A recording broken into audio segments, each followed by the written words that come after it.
أعوذ بالله من الشيطان الرجيم بسم الله الرحمن الرحيم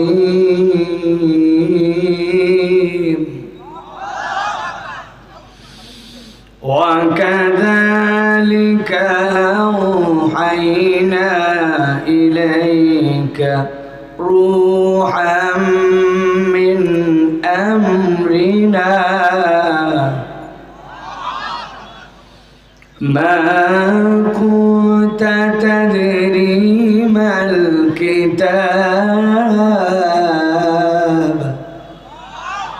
الكتاب ولا الإيمان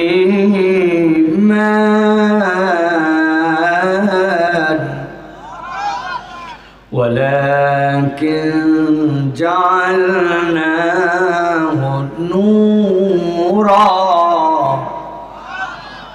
نورا نهدي به من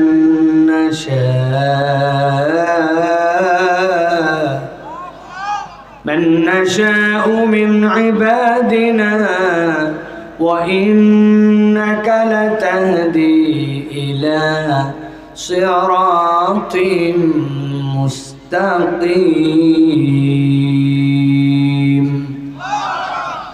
وقال الله سبحانه وتعالى إن الله وملائكته يصلون على النبي يا أيها الذين آمنوا صلوا عليه وسلموا تسليما.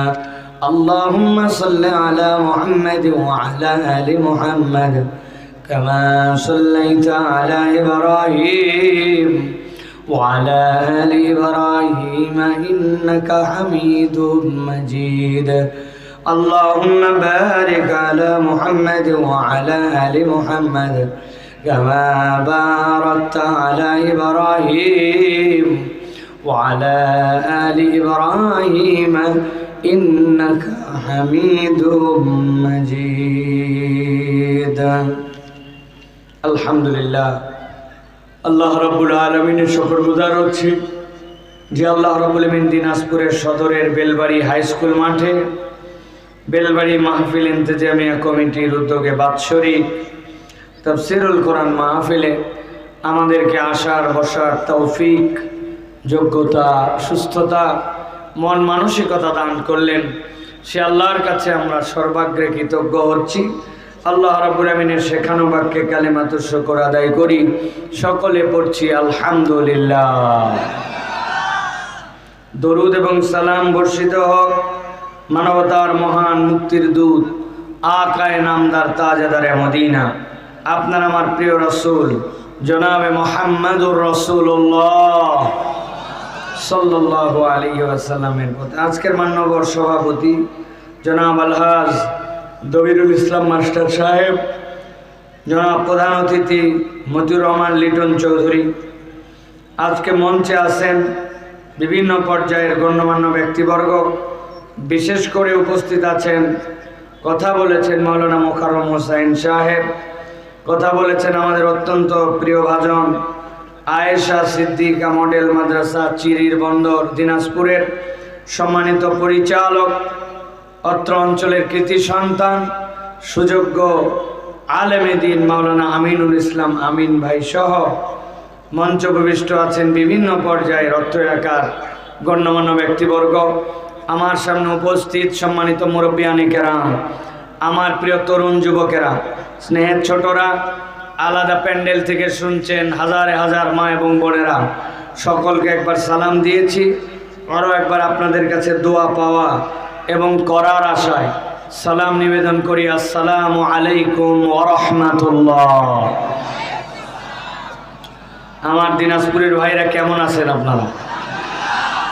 অন্তর থেকে বলবেন, অন্তর থেকে।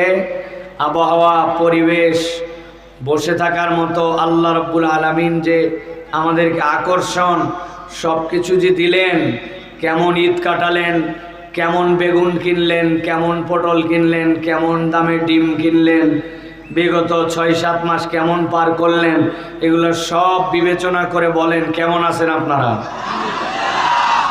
আলহামদুলিল্লাহ। আল্লাহ আমাকেও ভালো রেখেছেন। আল্লাহ রাব্বুল আলামিন আমাদের আজকের আশা বসাকে যেন কবুল করেন। যারা কষ্ট করে উদ্যোগ নিল, এরকম চমৎকার আয়োজন করলো, তারা যেন আল্লাহ রাব্বুল আলামিনের কাছে উত্তম বিনিময় পায়। আপনাদের আয়োজনটা দেখে আমার নিজের একটা আয়োজনের কথা মনে পড়ছে। বিগত 4 এবং 5 আমার গ্রামে আমার মাহফিল ছিল। যেই মাহফিলটা ঠিক একই রকম স্টাইলে আমি প্যান্ডেল করছিলাম, যদিও এর থেকে একটু দ্বিগুণ মাঠ। শেখ আল্লামা মামুন আল হক, শেখ আহমদুল্লাহ, রেজাউল করিম আবরার, আবদুল্লাহ বিন আব্দুর রাজ্জাক, মুফতি কারি শফিউল্লাহ, সকলেই এক মঞ্চে আসছিলেন। ঠিক এই রকম একটা আয়োজন ছিল।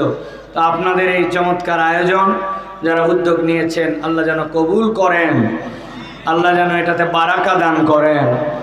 এই উদ্যোগ যে চালু হলো, এইটা যেন আজীবন এই বাংলার আকাশে যতদিন সূর্য উদয় হবে, এই আয়োজন যেন চলমান থাকে। আল্লাহ যেন তৌফিক দান করেন, বলেন আল্লাহুম্মা আমিন। প্রিয় ভাইয়েরা, আমরা কোরআনুল কারীম শোনার জন্য এসেছি, তাই তো ভাই? এখানে কি অন্য কোনো আমাদের টার্গেট উদ্দেশ্য আছে? আর এখানে আসলে প্রত্যেককে 200 টাকা করে দেওয়া হবে। 1 প্যাকেট বিরিয়ানি দেবে না? না, আগামীকালকের থেকে আপনাদের জন্য আলাদা কোনো স্পেশাল ভিআইপি কার্ড, যেই কার্ড নিয়ে ঘুরলে বাজারে এলাকায় আপনাদের সম্মান বাড়বে, এরকম কিছু আছে ভাই? কেন আসলাম? কেবলমাত্র কোরআনুল কারীমের আকর্ষণে, কোরআন শোনার জন্যই আমরা আসছি, ঠিক না? কিন্তু আপনাদের কাছে জিজ্ঞাসা করি, এই যে আপনাদের যে ভাইরা আসলেন, আপনাদের এই বেলবাড়ি এবং এই এলাকায় আপনারা কি মনে করতেছেন এ কয়টাই মানুষ? না, এ কয়টা মানুষ নয়, কিন্তু সব মানুষ কোরআনুল কারীমের ইন্তজামে আসতে পারে নাই, ঠিক না? আসবে না সবাই, এটাই বাস্তবতা, আমরা মেনে নিয়েছি। কিন্তু দুঃখের একটা জায়গা আছে, কতকগুলা চালাক, কতকগুলা ধান্দাবাজ, কতকগুলা 2 নম্বর। এরা বাড়ির থেকে বলে আসছে, আমরা বেলবাড়ির মাহফিলে যাচ্ছি, মা আব্বা আমি মাহফিলে গেলাম। এই যে আব্বা আম্মাকে বলে বাড়াইছে, কেন অন্যদিন রাত 10টা পর্যন্ত বাইরে থাকতে তো দিবে না, কিন্তু আজকে মাহফিলের নাম করে আইসে আস্তে করে আইলের ভিতর দিয়ে নিচে নামে 3 বন্ধু মিলে বিড়ি ফুঁকায়। এরকম আছে কিনা? মাহফিলের দিকে আসলো না, আশপাশে ভণ্ডামি করে, আশপাশে আড্ডাবাজি করে, আশপাশে মোবাইল চাপে, কিন্তু মাহফিলের নাম করে বাহিরে বের হয়েছে। এরকম লোক আছে কিনা ভাই? আমি তাদের কাছে বলতে চাই, আমার ভাইরা, তোমরা মাহফিলে আসো নাই ভালো কথা, মাহফিলে আসা ফরজ না, ওয়াজিব না, সুন্নত না, মাহফিলে আসা নফল তোমাদের জন্য। কিন্তু মাহফিলের নাম করে বের হয়ে আসছো, আর মাহফিলে যদি না আসো, আজকের এই তাওহীদি জনতাকে সাক্ষী রেখে আমরা আল্লাহর কাছে তোমাদের নামে বিচার দিব যে মাহফিল অনুষ্ঠিত হয়েছে, অথচ বের হয়ে তোমরা মাহফিলে হাজির দাও নাই। আল্লাহর যা ইচ্ছা তোমাদের সাথে তাই করবে, ঠিক কিনা? রাজি আপনারা? রাজি তো? এতে আপনাদের ছেলে মেয়েও কিন্তু পড়ে যেতে পারে, সাবধান। আর 5 মিনিট সময় দেওয়া হলো, মাইকের শব্দ যত দূর যায়, যদি মাহফিলের উদ্দেশ্যে বের হন, আপনাকে এখানে আসতে হবে। আপনি কেন বুঝলেন না? 2 বাস বিয়ে বাড়িতে গেছে। কয় বাস? 2 বাস। লোকজনে খাইতে বসায় বলতেছে, ভাই বরের টেবিল তো রেডি করছি। বর কই? করছে ওনার শরীর খারাপ, আসেনি। এখন বর শরীর খারাপ আসেনি এই কথা যদি শোনে, তাহলে মেয়ের বাড়ির লোকেরা বরযাত্রীদের খাওয়াবে, যদি খাওয়ায়ও বাইন্দেও থুবে, কেলাকেলি করার জায়গা পান না। হ্যাঁ, বর সারা খাইতে আসলেন, হুঁশ কোথায় আপনাদের, ঠিক কিনা? আমার বক্তব্য, এই মাহফিলকে টার্গেট করে দোকান হয়েছে, মাহফিলকে টার্গেট করে মেলা হয়েছে, মাহফিলকে টার্গেট করে বিভিন্ন আয়োজন হয়েছে। তো আপনি কেইসা মুসলমান যেইটা টার্গেট করে, যেই বরকে টার্গেট করে সব আয়োজন, আপনি হতভাগার কপাল পোড়া সব করলেন আর মাহফিলে আসলেন না, তাহলে আপনি ওইরকম ব্যাককল বরযাত্রী, ঠিক কিনা? এই অঞ্চলের মানুষটা তো ব্যাককল না। এই অঞ্চলের মানুষ এরকম না জীবনে পাঁপড় খায় নাই, জীবনে জিলাপি দেখে নাই। এইরকম যারা আছে ওরা খাগ্গা, ওরা জন্মের খাওয়া খাক। আপনারা মনে করেন না আব্দুল্লাহ সাইফুল্লাহ ভাই মাঠে লোক কালেকশন করতেছে, এই অভ্যাস আমার নাই। আমার সামনে আল্লাহ 10 লাখ লোক হাজির করেন, আবার 200 লোক আল্লাহ হাজির করে। তবে 10 লাখ লোকের জন্য যে ওয়াজ, 200 লোকের জন্য একই ওয়াজ। খালি মাইকালা থাকলেও যা নিয়ত করে আসছে পুরাটা বলে যাব, লোক নিয়ে আমার চিন্তা নেই। অনেকদিন আগে আমি একবার হজে ছিলাম, গাবতলির পাশে আমার বাড়ি। ফেসবুকে দেখি গাবতলির হাটে একটা গরু উঠছে, গরুর দাম 20 লাখ। চারটিখানি কথা ভাই। গরুর মালিকের নাম সুন্দরী বেগম, মহিলার গরু। আমি চিন্তা করলাম সুবহানাল্লাহ, আমার তো 20 লাখ টাকার গরুর কেনার সামর্থ্য নাই। তবে আমি হজে না থাকলে 10 টাকা দিয়ে অন্তত 20 লাখের গরুটা চোখ দিয়ে দেখতাম যে কেইসা গরু রে। কিন্তু আমি আর দেখতে পারি নাই। ওই গরু পরে 17 লাখ টাকায় বিক্রি হয়েছে। গুলশানের এক লোক কিনে নিয়ে গেছে। যাওয়ার সময় যেই ট্রাকে করে নিয়ে গেছে, ওই ট্রাকের ভাড়া হচ্ছে 50,000। গরুর দাম কত? যারা বুঝতেছেন কথা বলেন ভাই।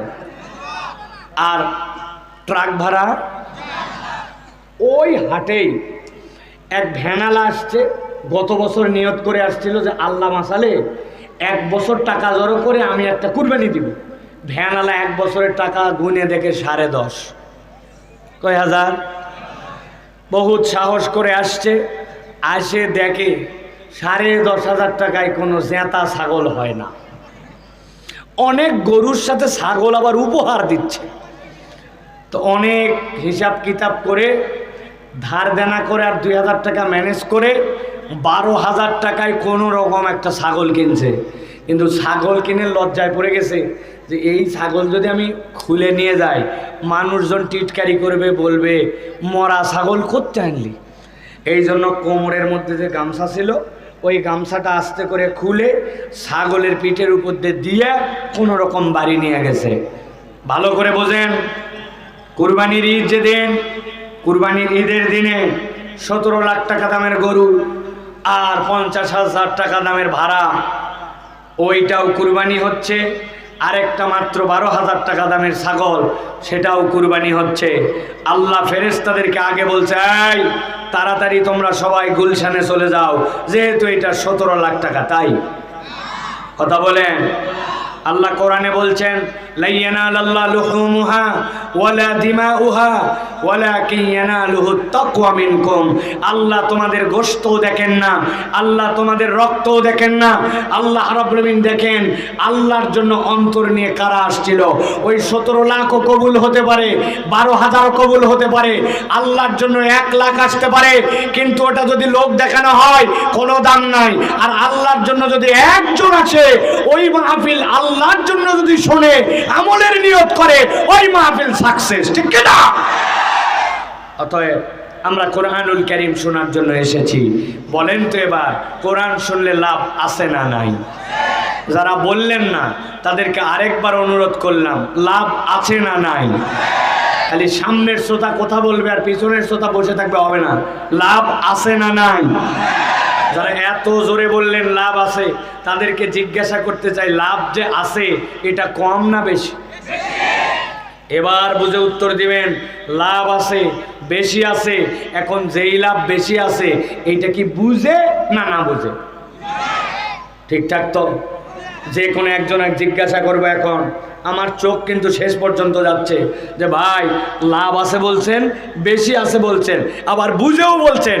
একজন এক ধরবো, কি কি লাভ আছে বুঝে বলছেন, বলা লাগবে। রেডি তো ভাই? ওই যে 2-3 জন মাথা নামায় ফেলছে যে হুজুর আমি বলিনি। প্রিয় ভাইয়েরা ভালো করে খেয়াল করেন, আল্লাহ রাব্বুল আমিন বলছেন, নবী আপনি আপনার উম্মতকে জানায় রাখেন, কিয়ামত পর্যন্ত উম্মতের জন্য আমি রব্বুল আলামিন বলে রাখলাম, যেই কোরআন তাদেরকে দিলাম ওই কোরআন তারা যদি শোনে, ওই কোরআন যদি তারা বোঝে, ওই কোরআন যদি তাদের দিলের মধ্যে ধারণ করে, কোনো লাভ যদি নাও হয়, আল্লাহ রাব্বুল আলামিন তাদেরকে 4টা উপকার দান করবেন। কয়টা? আল্লাহ রাব্বুল বলছেন, ইয়া আইয়ুহান নাস ক্বাদ জাআতকুম মাউইযাতুম মির রাব্বিকুম ওয়া শিফাউন লিমা ফিস সুদুরি ওয়া হুদান ওয়া রাহমাতুল লিল মুমিনিন। আল্লাহ বলছেন, ও নবী আপনি জানায় রাখেন, ইয়া আইয়ুহান নাস, আল্লাহ ইয়া আইয়ুহাল মুমিনুন, ইয়া আইয়ুহাল ইনসান বলেন নাই, আল্লাহ বলছেন ইয়া আইয়ুহান নাস, ও মানব সকল, কিয়ামত পর্যন্ত যারা আসবে আমি আল্লাহ জানায় রাখলাম, কদ জাআতকুম মাউইযাতুন, তোমাদের কাছে আসছে আল্লাহর পক্ষ থেকে একটা মাউইযা। আমি আমার ভাষায় বলি, আল্লাহর পক্ষ থেকে যেই মাউইযা আপনার কাছে আসলো, এই মাউইযার বাংলা হচ্ছে ওয়াজ, এই মাউইযার বাংলা হচ্ছে উপদেশ। আমি আমার ভাষায় বলি, আল্লাহ বলছেন, ও দুনিয়ার মানুষ, কদ জাআতকুম মাউইযাতুম মির রাব্বিকুম, আল্লাহর পক্ষ থেকে তোমার কাছে কিয়ামত পর্যন্ত একটা প্রেসক্রিপশন আল্লাহ পাঠাইছে। সুবহানাল্লাহ। যারা জীবনে একবার ডাক্তার দেখাইছেন, গভীর মনোযোগে আমার দিকে তাকান। ডাক্তার যদি ভালো ডাক্তার হয়, আর ডাক্তার যদি লিখিত ঔষধ দেয়, ডাক্তারের একটা প্রেসক্রিপশন থাকে, একটা প্রেসক্রিপশনের 3টা পার্ট। গভীর মনোযোগ। বাম পাশে এরকম করে ভাঁজ দেওয়া অথবা দাগ দেওয়া থাকে, উপর দিকে এরকম করে ভাঁজ অথবা দাগ দেওয়া থাকে। উপর দিকে ডাক্তারের নাম বাংলা ইংরেজিতে থাকে, এই জায়গাতে লেখা থাকে RX, মানে আপনার বয়স কত, আপনার নাম কি, আপনার সেক্স কি, আপনি ছেলে না মেয়ে। এরপরে প্রেসক্রিপশন লেখার জন্য এরকম, আর বাম পাশে এরকম একটা ফাঁকা দেওয়া থাকে। খেয়াল করে দেখেন তো, জীবনে প্রেসক্রিপশনের ওষুধ খেয়েছেন যারা, প্রেসক্রিপশনটা এরকম হয় কিনা? কথা বলতে হবে, হয় কিনা? আপনি ডাক্তার দেখানোর জন্য গেছেন, ডাক্তার আপনাকে জিজ্ঞাসা করছে, ধরেন আপনি পেটের সমস্যা নিয়ে গেছেন, নাম কি লিখে ফেলেছে, বয়স কত লিখে ফেলেছে, এরপরে বলতেছে কখন কখন পেট ব্যথা করে, এই পাশটা কি ব্যথা করে না, এই পাশ, খালি পেটে থাকলে কি ব্যথা হয়, কোন কোন জিনিস খাইলে ব্যথা হয়, সকালের দিকে ব্যথা বাড়ে না কমে, শীত হয়েছিল কি ব্যথা লাগে, কাজ হলে কি আরাম লাগে। ডাক্তার আপনার কাছে শুনছে আর কিচ্ছু বলে নাই, বাম পাশ দিয়ে ছোট্ট ছোট্ট করে কি কি যেন লিখে রাখছে, আপনি খেয়াল করেছেন কিন্তু কখনো চিন্তা করেন নাই বাম পাশ দিয়ে কি লিখলো, আপনার কোনো হিসাব নাই। কিন্তু ডেডিকেটেড যদি ডাক্তার হয়, ডাক্তারটা যদি বিশেষজ্ঞ লেভেলের হয়, বাম পাশে যেইগুলা লিখছে ওইগুলা আপনার চিকিৎসার জন্য, আপনাকে দেখে যা যা সে রোগ আইডেন্টিফাই করেছে, বাম পাশে আইডেন্টিফাই রোগগুলার বৃত্তান্ত ছোট্ট ছোট্ট করে ইংরেজিতে লিখে রেখেছে। এরপরে ডান পাশে আপনার জন্য প্রেসক্রিপশন লিখে দিয়েছে। আপনি যদি ঔষধের দিকে তাকান, খেয়াল করলে দেখবেন আপনার ঔষধের জন্য 4টা জিনিস লেখা আছে। ঔষধের নাম কি, ঔষধের পাওয়ার কত, ঔষধটা কয়বার খাবেন, খাওয়ার আগে খাবেন না পরে খাবেন, কথা বলেন মিলছে কিনা? আমার আল্লাহ রাব্বুল আমিন বলছেন, ইয়া আইয়ুহান নাস ক্বাদ জাআতকুম মাউইযাতুম মির রাব্বিকুম ওয়া শিফাউন লিমা ফিস সুদূর। ও দুনিয়ার মানুষ, আমি রব্বুল আমিন তোমার জন্য একটা মাউইযা দিলাম, প্রেসক্রিপশন দিলাম। তুমি যদি এই কোরআনকে গ্রহণ করো, কিয়ামত পর্যন্ত তোমার যত ধরনের সমস্যা আছে, আল্লাহ বলছেন এর মধ্যে উপদেশ ঢুকানো আছে, এদিক সেদিক দৌড়াদৌড়ি করা লাগবে না। আল্লাহর কোরআন তোমার জন্য প্রেসক্রিপশন হিসাবে তোমার যাবতীয় রোগগুলোর ট্রিটমেন্টের ব্যবস্থা করে দিবে। কোনো এক মুরব্বী আমার কাছে এই কথা শুনে দৌড়ে আসছে, বাবাজি বড় বড় লেকচার দিচ্ছ, বাম পাশে মাজার ব্যথা আর ঘাড়ের এই জায়গাটা দাউদ, মেলা দিন সারে না, কোরআনের কোন জায়গায় ট্রিটমেন্ট আছে একটু বাইর করে দেখাও। ঝামেলা আছে কিনা ভাই বলেন তো, কোরআনে কি দাউদের ট্রিটমেন্ট দেওয়া আছে? মাজার ব্যথা না, কোরআনকে চিন্তা করে বের করলে সেই ট্রিটমেন্ট হয়তো পাওয়া যাবে। কিন্তু আল্লাহ এবার বলছেন এই কোরআন যে তোমার জন্য প্রেসক্রিপশন, তবে সব রোগের জন্য নয়। কোরআন হচ্ছে ভিন্ন একটা জিনিস ঠিক করবে, যেইটা ঠিক করলে তোমার সব ঠিক হয়ে যাবে, আর যেইটা ঠিক না হলে তোমার কিছুই ঠিক হবে না। আল্লাহ বলছেন সেইটা কি? আল্লাহ বলছেন ওয়া শিফাউল লিমা ফিস সুদুরি ওয়া হুদা ওয়া রাহমাতুল লিল মুমিনিন। আল্লাহ বলছেন ও দুনিয়ার মানুষ, তোমার জন্য কোরআন যেই কাজ করবে সেইটা অন্য কেউ করতে পারবে না। নবী বলছেন তোমার শরীরে এমন একটা অঙ্গ আছে, ইজা সলুহা সলুহাল জাসাদু কুল্লু ওয়া ইজা ফাসাদাত ফাসাদাল জাসাদু কুল্লু আলা ওয়া হিয়াল কলব। তুমি দুনিয়ায় কত সভ্য মানুষ, কত বড় মানুষ, কত লম্বা মানুষ, কত সুন্দর মানুষ, কত টাকাওয়ালা মানুষ, কত ভিআইপি মানুষ, এইগুলা দিয়ে আল্লাহর কাছে তোমার মূল্যায়ন হবে না। আল্লাহর কাছে মূল্যায়ন হবে ইন্না আকরামাকুম ইনদাল্লাহি আতকাকুম। তুমি আল্লাহকে কেমন ভয় করো, তুমি নৈতিকতা সম্পন্ন কেমন মানুষ। বান্দা যদি আল্লাহর কাছে নৈতিক মানুষ হতে চায়, আল্লাহ বলছেন কোরআন ছাড়া কোনো উপায় নাই। জীবনে অনেক লম্বা মানুষ দেখছি আমি, এর মধ্যে একটা লম্বা মানুষ একবার মক্কা শরীফে দেখছি আমি। আব্বা আমাকে বলে দিছে তওয়াফ করার সময় ডান বামে যত লোক ভিড়াভিড়ি করুক, যতই ধাক্কা দেখ ঘুতা দেখ, পায়ের মধ্যে ঘুতা লাগুক, কেউ ইচ্ছা করে এগুলা করে না। অতএব কারো ঘুতা লাগলে পিছনে তাকানো যাবে না। পিছনে তাকানো মানে তুমি তাকে জবাব তলব করছো, ওই লোক তখন মনে কষ্ট পাবে, এই জন্য পিছনে তাকানো যাবে না। আমি ওই আমল করে সুন্দর করে তওয়াফ করতেছি, কিন্তু খানিকক্ষণ পরে দেখি এক লোক কোত্থেকে আসছে। আসার পরে খালি আমার গালের মধ্যে ঘুতা মারে। বাঙালির একটা স্বভাব, সব জায়গার ঘুতা সহ্য করতে পারে, কিন্তু দুইটা জিনিস সহ্য করতে পারে না। কেউ যদি গালে মারে আর গেডি ধরে, খবর আছে, মারবি মার, পাশায় মার, সহ্য করব, কিন্তু গেডি ধরলি কেন? ঠিক কিনা? মারবি মার, গালে থাপ্পড় দিলি কেন? বিরাট সেন্টিমেন্ট, কথা বলেন। আমি চিন্তা করছি ঘুতাক, তাকাবো না, কিন্তু কতক্ষণ সহ্য করা যায়? খানিকক্ষণ পরে চিন্তা করছি কিছু বলবো না, কিন্তু যেই লোক আমার গালে এত জোরে ঘুতা দেয় অন্তত চেহারাটা দেখি। ডান দিকে ঘুরে তাকাইছি, তাকায় দেখি লোক নাই। কি রে ঘুতাই কিন্তু লোক নাই কেন? তাকায় দেখি এহরামের ফাঁক দিয়ে ওর নাভি বার হয়ে আছে, ওর পেট দেখতে পাচ্ছি। তখন বুঝলাম এটা তো উপরে তাকান লাগবে। উপরে তাকায় দেখি আমার থেকে 1.5 হাত উঁচুতে ওই লোকের মাথা। খানিকক্ষণ পরে খেয়াল করে দেখলাম আসলে ওই লোক আমাকে ঘুতায় না, আমি ওর তুলনায় এত বাঁটু, তুই স্বাভাবিক চললেই আমার গালে ঘুতা লাগে। কেইসা লম্বা। আবার অনেক সময় কালো মানুষ দেখছি, আপনারা দেখছেন কিনা? একদিন টিভির মধ্যে খেলা হচ্ছে, এক জায়গায় তাকায় আছে, তাকায় দেখি কিরে খানিকক্ষণ পর পর খালি আলো জ্বলে আর বন্ধ হয় টিভির মধ্যে। ব্যাপার কি? অনেকক্ষণ পর খেয়াল করে দেখি আসলে আলো জ্বলে না। ওই প্লেয়ার হেলমেট পরে আছে, হেলমেটের ভিতর দিয়ে সুইংগাম চিবাই, যখন দাঁত যখন বের হয় তখন একটু আলো জ্বলে, বাকি সময় অন্ধকার। ওয়েস্ট ইন্ডিজের প্লেয়ার দেখছেন নি ভাই?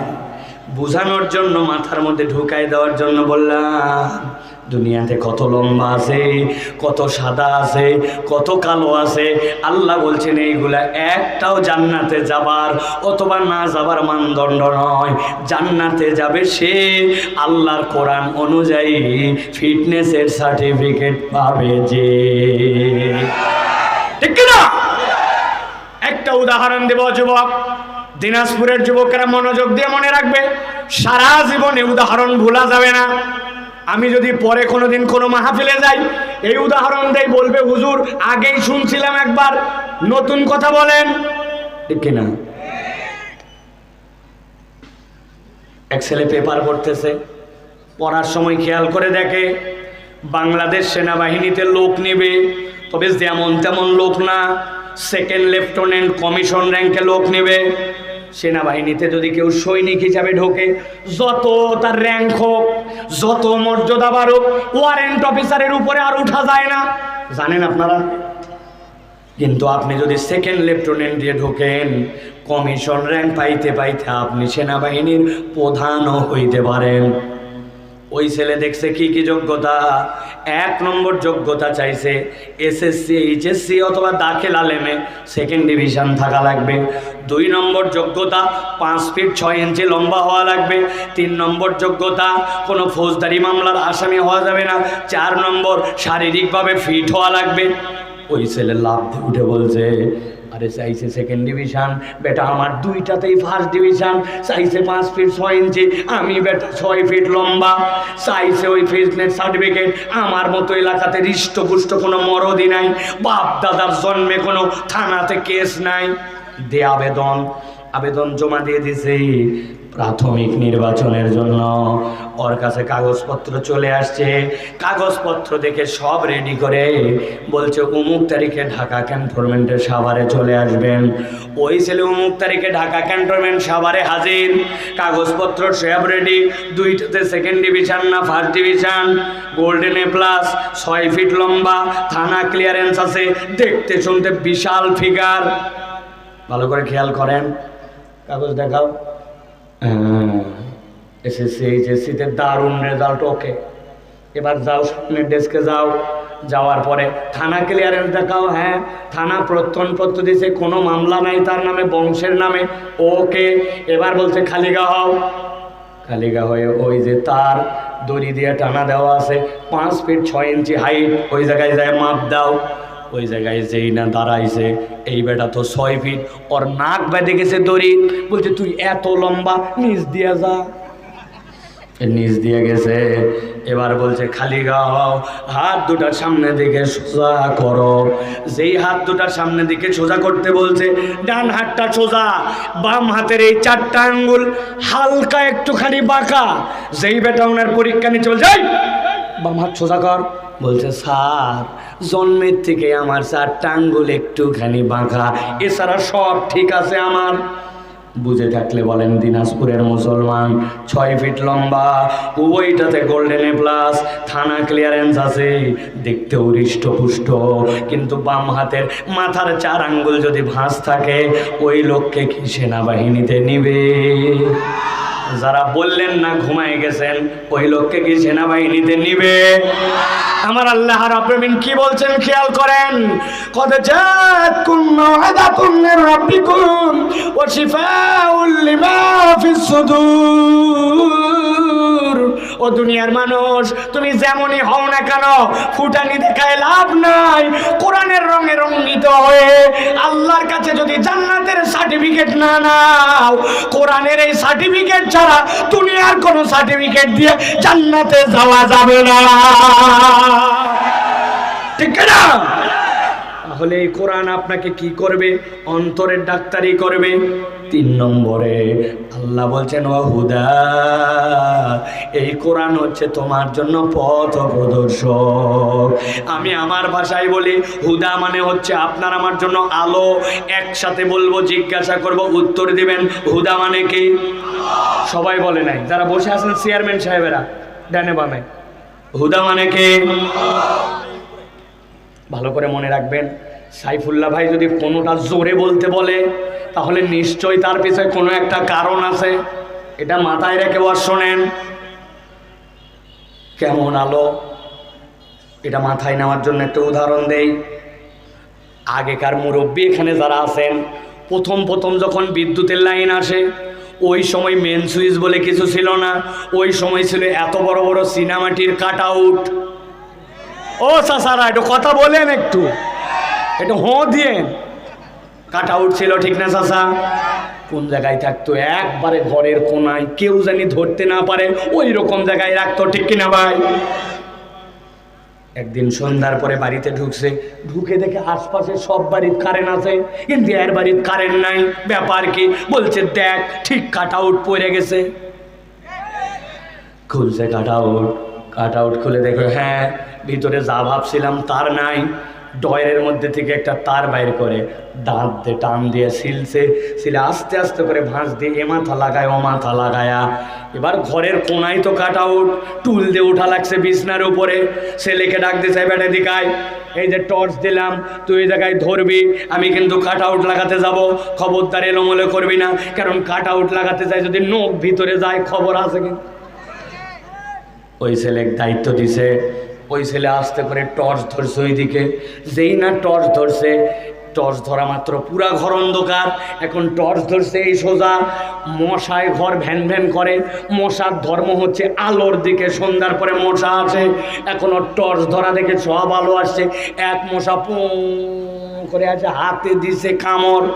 ওই চিন্তা করছে অন্য সময় তো দেখতে পাই না, কিন্তু আজকে জলজান্ত চোখের সামনে তুই কামড় দিছিস, রেহাই নাই, বাম হাত তুলে যেই না বাড়ি দিছে, টর্চ লাইট গেছে নড়ে, আব্বা তো গেছে কাট আউট লাগাতে। বাপ এখন চিৎকার দিয়ে বলছে, আয় ব্যাক কল, আলো নড়াস কেন? বলছে আব্বা মশা। বলছে রাগ তোর মশা, এক মশা মারতে যাই তো তোর বাপ মরছিল। কথা ঠিক কিনা? ভালো করে বোঝেন, এইটাও টর্চ যেটা অন্যের প্রতি নির্ভর করে। আবার এমন কতগুলা লাইট আছে, দাঁতের ডাক্তারের কাছে গেছেন, অপারেশন থিয়েটারে গেছেন, দেখবেন ওটা কাউকে ধরতে হয় না, কপালের মধ্যে বেল দিয়া এই জায়গায় লাইট লাগানো আছে, ডাক্তারের চোখ যেখানে, ওই আলোর ফোকাস সেখানে, ডাক্তারকে কাউকে সহযোগিতা লাগে না, ওর আলো ওর কপালে লাগানো থাকে। এরকম টর্চ লাইট দেখছেন নি ভাইরা?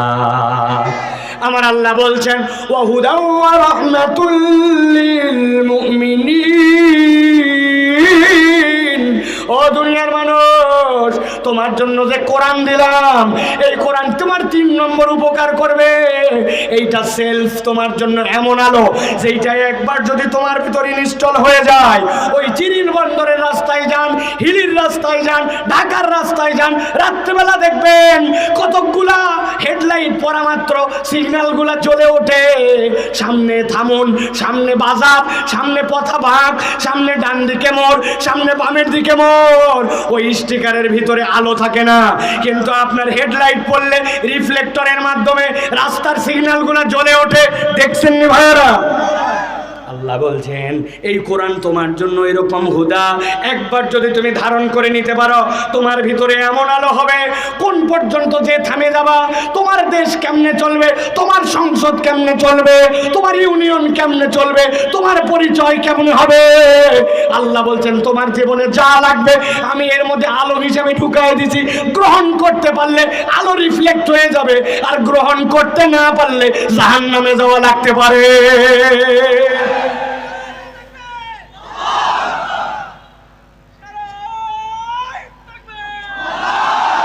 আল্লাহ রাব্বুল আমিন বলছেন এটা 3 নম্বর উপকার। 4 নম্বরে রব্বুল আমিন বলছেন এই কোরআন হচ্ছে তোমার জন্য রহমত। ইমানদার যে হবে তার জন্য দুনিয়াতে কোরআন রহমত, কবরে রহমত, হাসরে রহমত। আল্লাহ নবী বলছেন আল্লাহ কোরআনকে পাওয়ার দিয়ে দিবেন, কোরআন ওই দিন আপনার আমার হয়ে আল্লাহর কাছে বিতর্ক লাগায় দিবে। ও রব, আমি ওকে পড়েছিলাম, আজকে তুমি তাকে জাহান্নামে দিবে। হতে পারে না, হতে পারে না। আল্লাহর দেওয়া ক্ষমতায় কোরআন আল্লাহর সাথে কথা বলে বলে ওই বান্দাগুলাকে জান্নাতে নিয়ে যাবে। এবার দিনাজপুরের মুসলমান বুদ্ধি খাটায় উত্তর দেন, কোরআন তাহলে কোরআনের মাহফিলে আসলে লাভ আছে না নাই? কম না বেশি? বুঝে না না বুঝে? বুঝে। 4টা উপকার সর্বনিম্ন কোরআন আমাদেরকে করবে। সুতরাং যারা এখানে এসে বসে গেল এগুলো বেকুব লোক নয়, এই বসাটা আমাদের নাজাতের ওসিলা হবে ইনশাআল্লাহ। ইমানদারের কোনো লস নাই এটাতে। আপনি মনে করতেছেন আহা যারা ঘুরতেছে ফিরতেছে আর না আসলে কি হতো, দরকার নাই। আল্লাহ রাব্বুল আমিন যে কয়টা মানুষকে কেন কবুল করেছেন তারাই কেবল আসতে পেরেছে, ঠিক কিনা? প্রিয় ভাইয়েরা, আপনারা যারা মনে করতেছেন ওয়াজ বোধহয় শুরু হয়ে গেছে, আপনারা ভুল বুঝতেছেন। ওয়াজ কিন্তু এখনো শুরু হয়নি। তাহলে এতক্ষণ হলো কি? আমার পুরাতন শ্রোতা আছে, আল বান্দা হলো কেবল, আল না বাঁধলে পানি বাঁধে না, ঠিক কিনা? আপনাদের এলাকায় আল বাঁধা বোঝেন? দিনাজপুরের লোককে আল বলেন? 1 লোক 90 স্যালো ইঞ্জিন দিয়া আধা বিঘায় পানি সেচ লাগাইছে, বলেন তো কতক্ষণ লাগবে? আধা ঘন্টার মধ্যে ফুল হয়ে যাবে, ঠিক কিনা?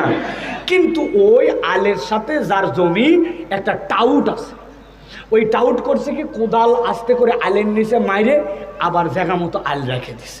যখন পানির চাপ বাড়ছে তখন ওই জায়গা ভাঙ্গে পেছনের দিকেও গেছে। এখন ওই লোক যেই সেচ দিচ্ছে ওই এসে ধরছে, এই আল কাটলি মানে? বলছে আল কাটিনি, ধসে গেছে। এরকম টাউট আছে কিনা ভাই?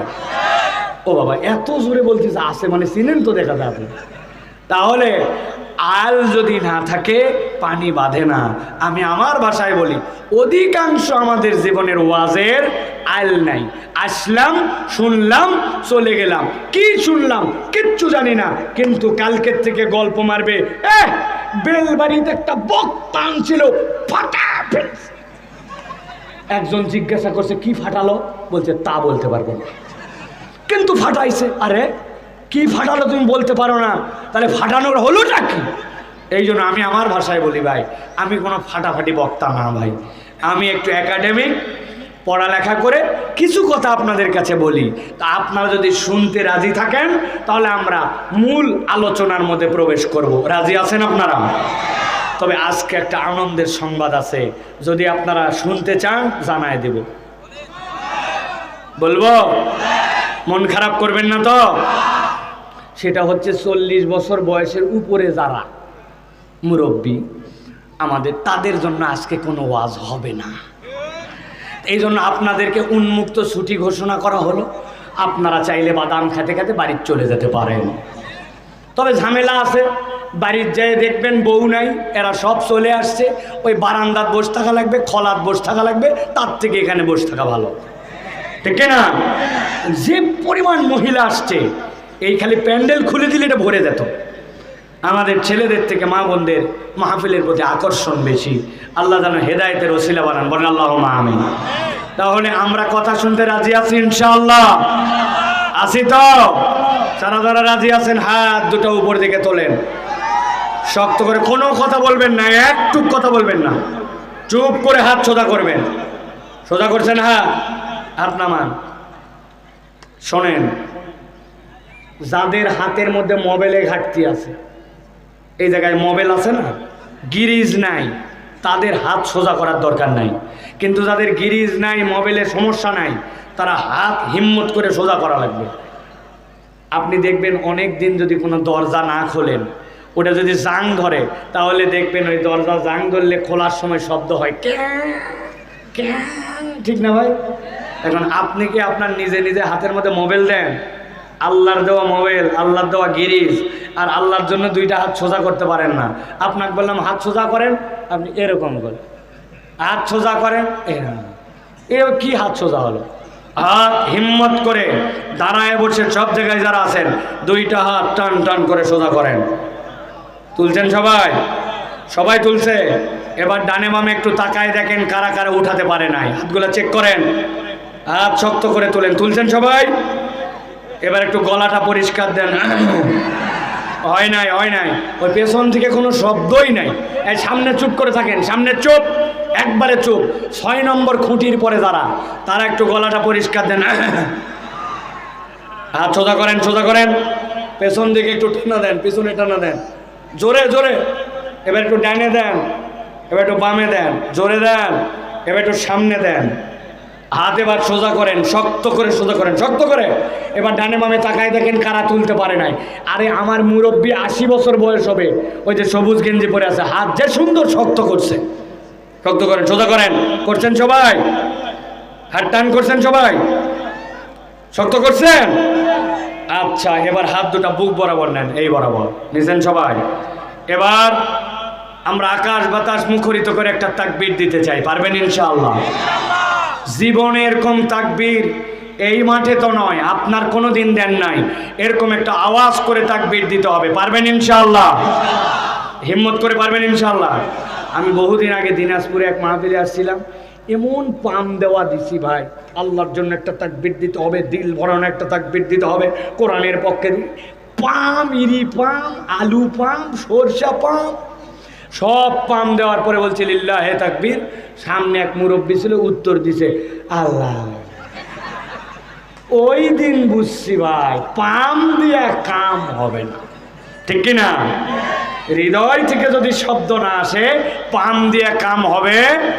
হাত নামায় ফেলছেন আপনারা, আমি বুক বরাবর রাখতে বলছি আপনাদেরকে। কি মুজাহিদে দিন এইগুলো চিন্তা কর। রেডি সবাই? একটা আকাশ বাতাস মুখরিত করে তাকবীর দিতে পারবেন ইনশাআল্লাহ? আমি যখন বলবো লিল্লাহে তাকবীর, তখন আপনার হাত দুটো উপর দিকে ছুঁড়ে দিয়ে বলবেন আল্লাহু আকবার। পারবেন ইনশাআল্লাহ? পারবেন ইনশাআল্লাহ? তার আগে একটা সুযোগ দিব, যাদের অ্যান্ড্রয়েড ফোন আছে ফোনের লাইটগুলো সব জ্বলায় ফেলবেন 10 সেকেন্ডের মধ্যে। পকেটে বের করবেন আর লাইট জ্বলায় ফেলবেন তাড়াতাড়ি। 10 সেকেন্ড সময়, কিন্তু 10 বার সুবহানাল্লাহ বলবো। যারা জ্বলাতে জানে না ওদের শিখাই দেন যে মোবাইলে বাতি জ্বলায় কেমনে। সুবহানাল্লাহ সুবহানাল্লাহ সুবহানাল্লাহ সুবহানাল্লাহ সুবহানাল্লাহ সুবহানাল্লাহ সুবহানাল্লাহ সুবহানাল্লাহ সুবহানাল্লাহ সুবহানাল্লাহ। রেডি সবাই এবার তাকবীর দেওয়ার জন্য? আমি লিল্লাহ আল্লাহু আকবার বলে আবার হাত নামাবেন। রেডি সবাই? দেখি এবার একটা তাকবীর দেন। লিল্লাহে তাকবীর, লিল্লাহে তাকবীর। আল কোরআনের আলো, আল হাদিসের আলো, তোমার নেতা আমার নেতা, তোমার নেতা আমার নেতা। আলেম ওলামা যেখানে, আল্লাহর আইন যেখানে, লিল্লাহে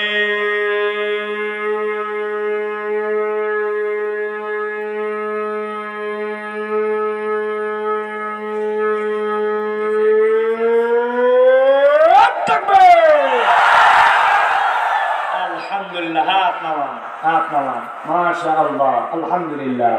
শয়তান আছে? আর শয়তান আছে এলাকা ছাড়া, ঠিক কিনা? আল্লাহু আকবারের স্লোগান শয়তান সহ্য করতে পারে না। এই জন্য দুনিয়াতেও কত দল পার্টি আছে, ওরা আল্লাহু আকবারের স্লোগান দিতে পারে না। যারা আল্লাহু আকবারের স্লোগান দিতে পারে না তারা কখনো মুসলমানদের দল হতে পারে না, ঠিক কিনা?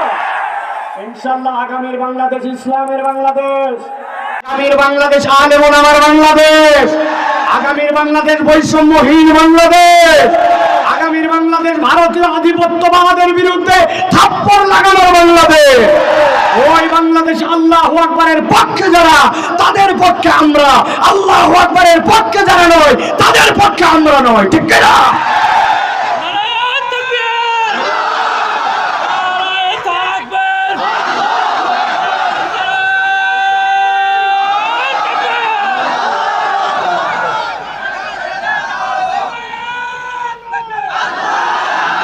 আলহামদুলিল্লাহ, আলহামদুলিল্লাহ। প্রিয় ভাইয়েরা, আল্লাহ রাব্বুল আমিন আমাদেরকে ইসলামের পক্ষে থাকার তৌফিক দান করেন। একদল লোক এখনো ওত পাতে আছে, ওদের বিষ যায় নাই, কেবলমাত্র গর্তের মধ্যে ঢুকে আছে। ওরা সুযোগ পাইলেই আবার কামড় দিতে চায়। আমরাও তাদেরকে জানাই দিতে চাই, আমরা প্রথম দফায় কিছু বলি নাই, গর্তে ঢুকে গেছো, এবার বাড়ালে 20 দাঁত সহ ভেঙে দেওয়া হবে। একটা একটা করে হিসাব দেওয়া হবে। আমার 30,000 ভাই বোন গায়ের মধ্যে গুলি নিয়ে ঘোরে, 2,000 পরিবারকে এতিম করে দেওয়া হয়েছে, এখন পর্যন্ত বিচার হয় নাই। আমরা বলবো আগামীর বাংলাদেশ বিনির্মাণের আগে এই সকল শহীদদের, আহতদের, যারা ভিকটিম ছিল তাদের প্রত্যেকের বিচারের মুখোমুখি করতে হবে। কেন তারা মেরেছিল তার জবাব দিতে হবে, ঠিক কিনা?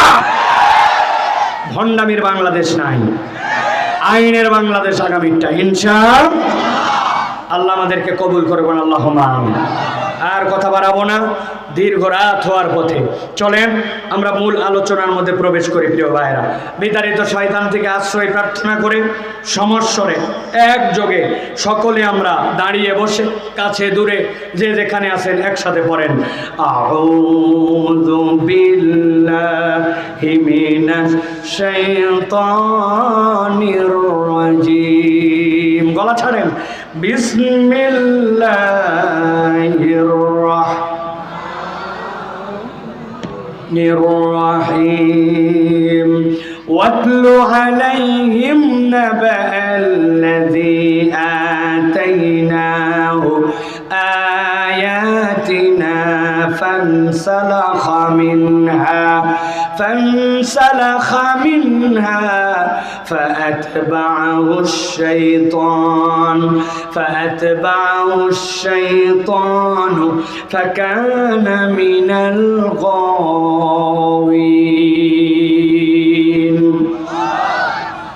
আমার আল্লাহ রাব্বুল আলামিন বলছেন, ও আমার হাবিব, আপনার কাছে এমন একটা ঘটনা বলা হচ্ছে, এমন একটা আয়াত দেওয়া হচ্ছে যেটা আপনি তেলাওয়াত করবেন। কাদের জন্য? কিয়ামত পর্যন্ত অনাগত আপনার উম্মতের জন্য তেলাওয়াত করবেন। মুফাসসিররা বলছেন কোরআনে আল্লাহ চার ভাবে মুখাতেব করেছেন মানুষকে।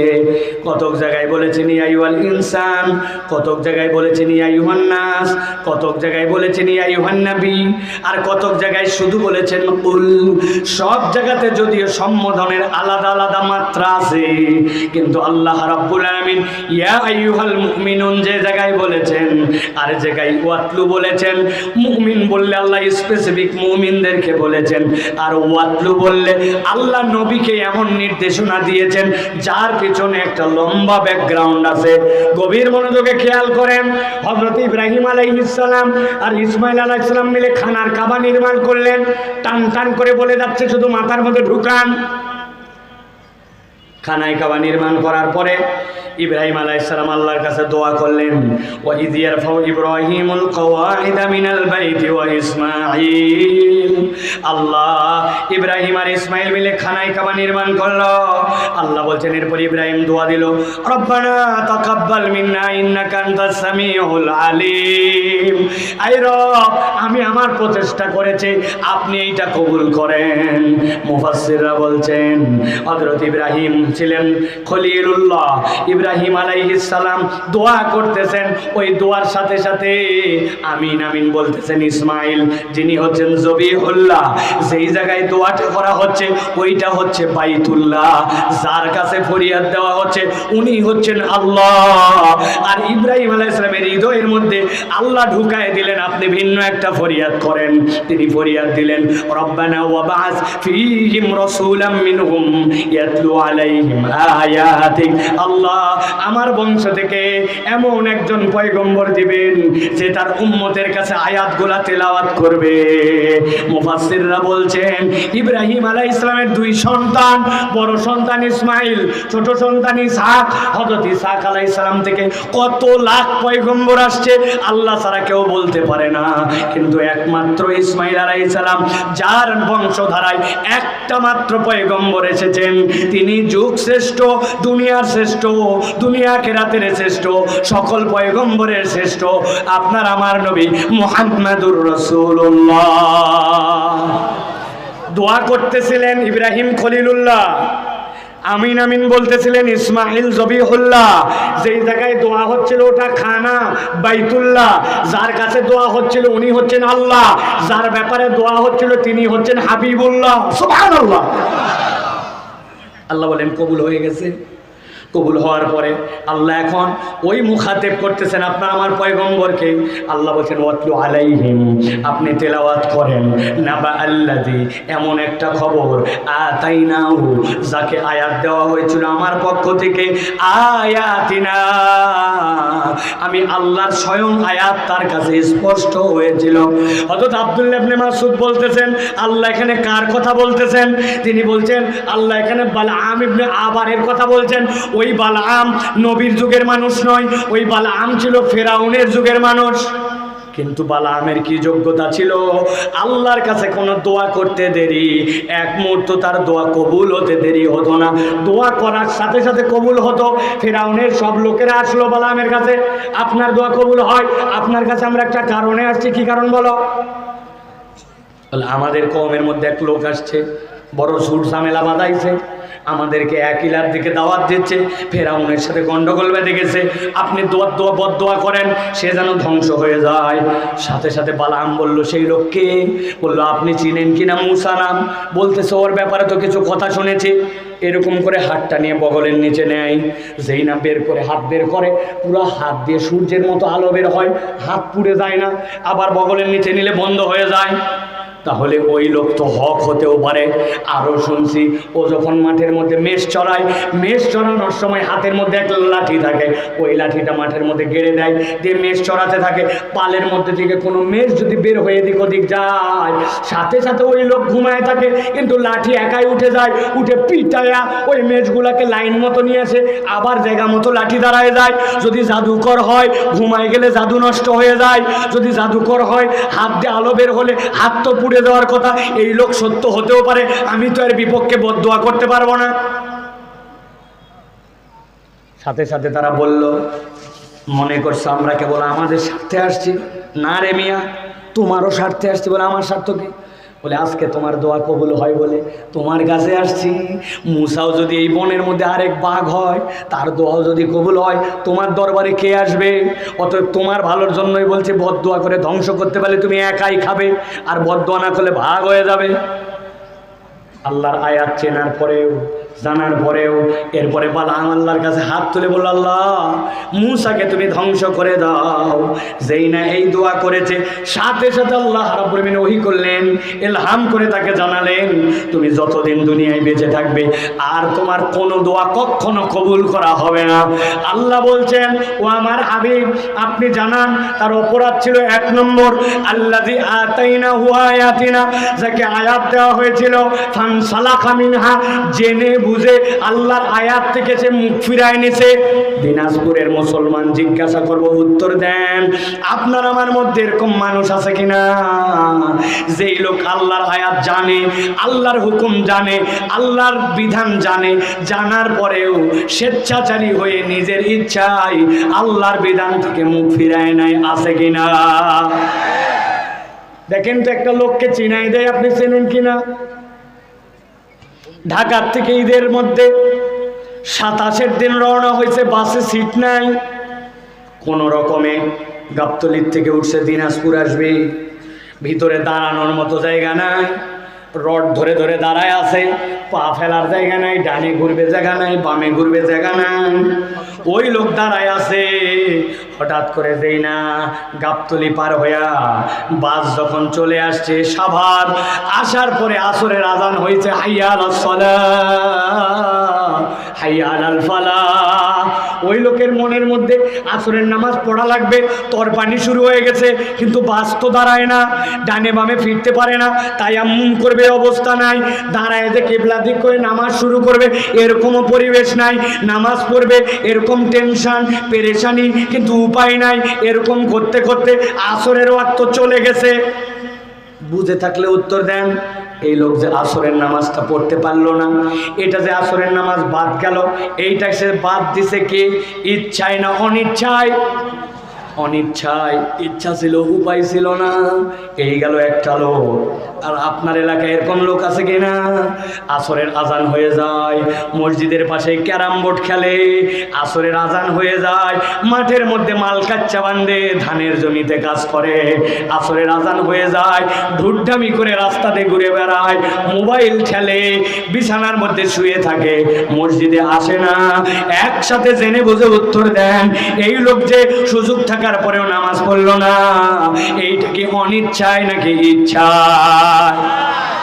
আল্লাহ বলছেন, আল্লাযী আতাইনাহু আয়াতিনা, যাকে জেনে বুঝে আল্লাহর নিদর্শন দেওয়া হয়েছিল, ফানসালাখা মিনহা, হে জেনে বুঝে এরপরে আল্লাহর আয়াত থেকে মুখ ফিরাইছে।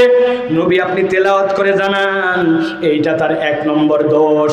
আর 2 নম্বর দোষ কি? আল্লাহ বলছেন, ফাতবাহু শাইতান ফাকানা মিনাল গাওয়িন।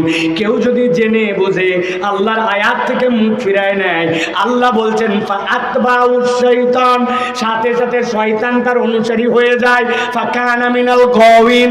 আর একবার যার পিছে শয়তান লাগে, আল্লাহ বলছেন সে নিশ্চিত নিশ্চিত পথভ্রষ্ট হয়ে যায়। নাউজুবিল্লাহ।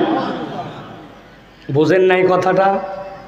অনেক সময় আপনার সন্তানদেরকে আপনারা বকা দেন, আপনারা দেন কিনা খেয়াল করেন তো। আমাদের ঢাকার দিকে লোক বকা দেয়, খবরদার শয়তানি করবি না, এই বান্দামি করবি না, এই শয়তানি কাজ বাদ দে।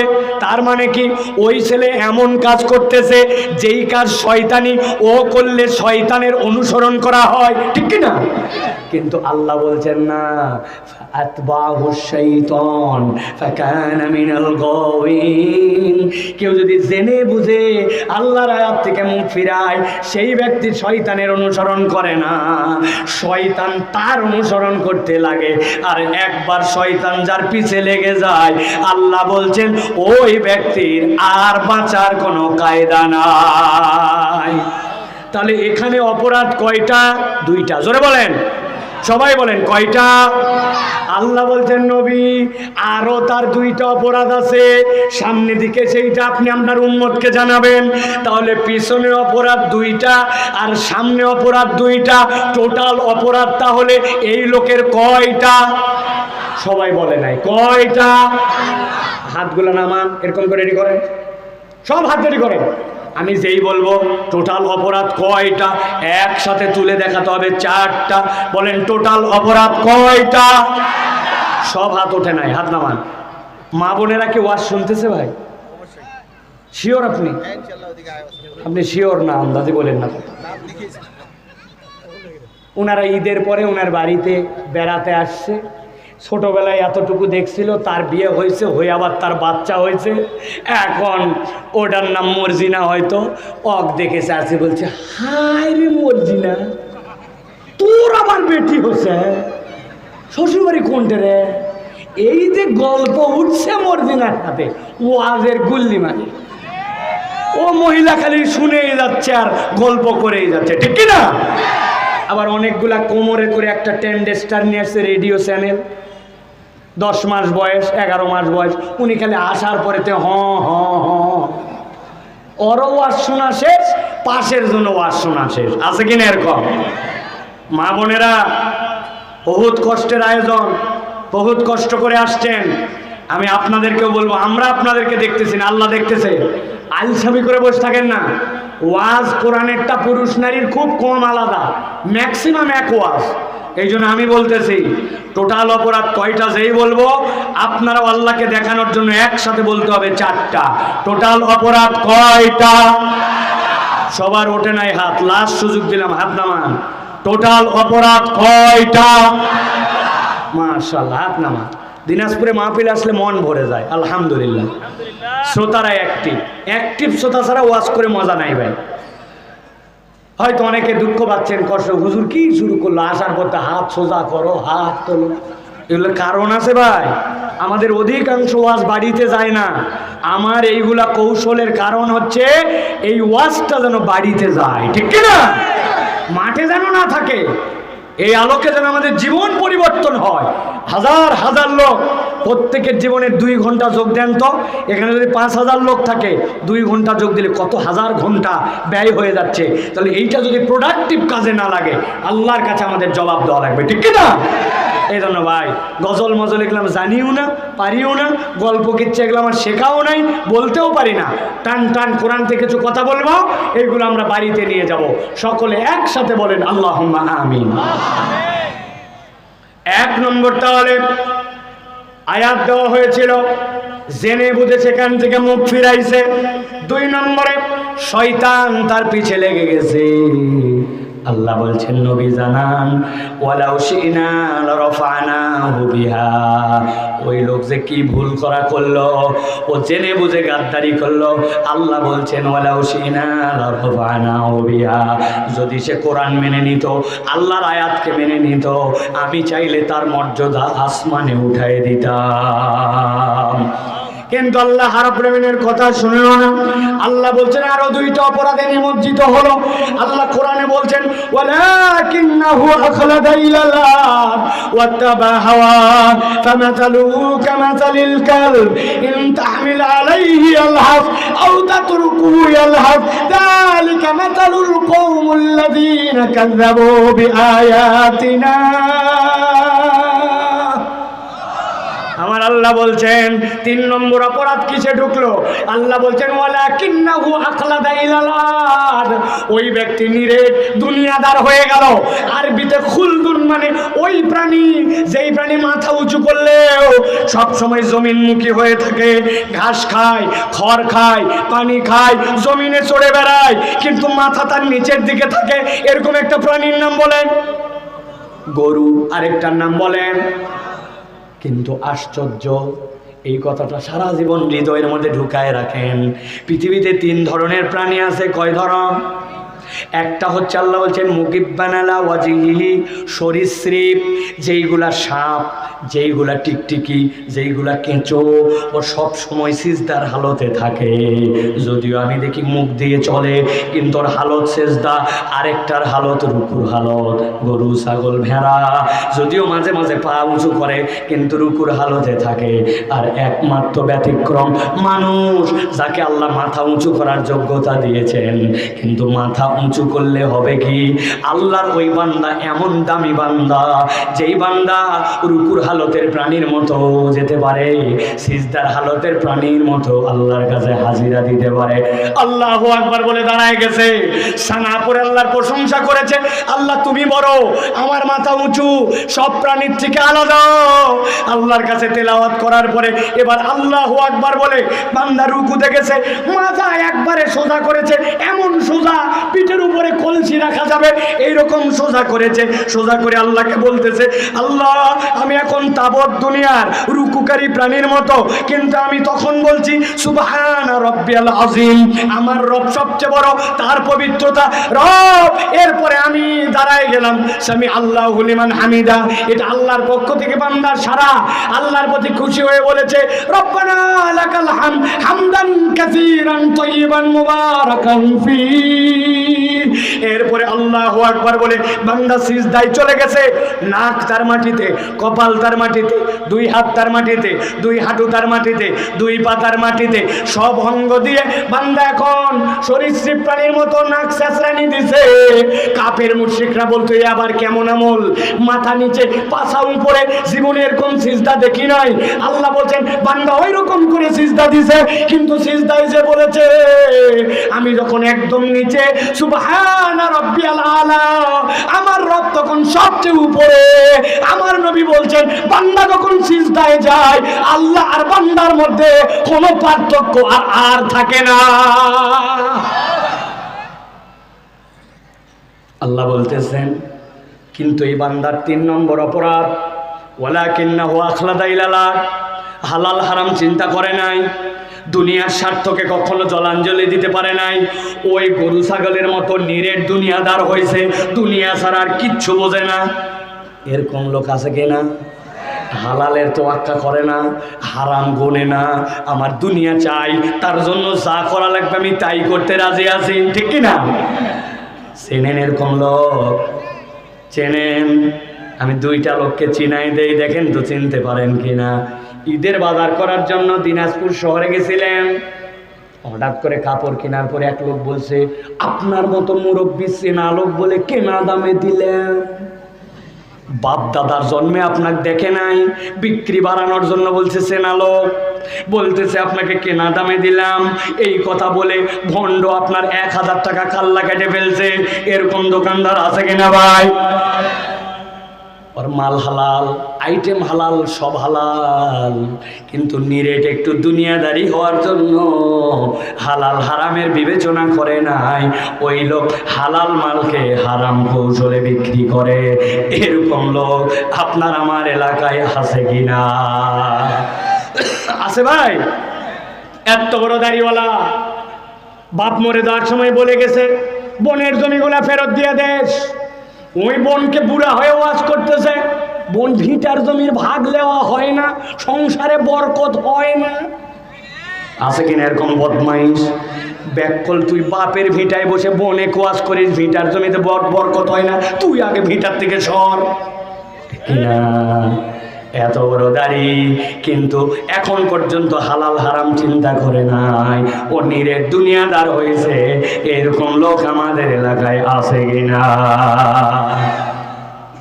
আরেক শ্রেণীর লোক আছে দেখবেন এইসব বড় বড় দাড়িওয়ালা লম্বা জুব্বেত, আসরের নামাজের পরে পান খাইছে, পান খাই হাতের মধ্যে একটা খিলাল ঠেলতে ঠেলতে আসতেছে।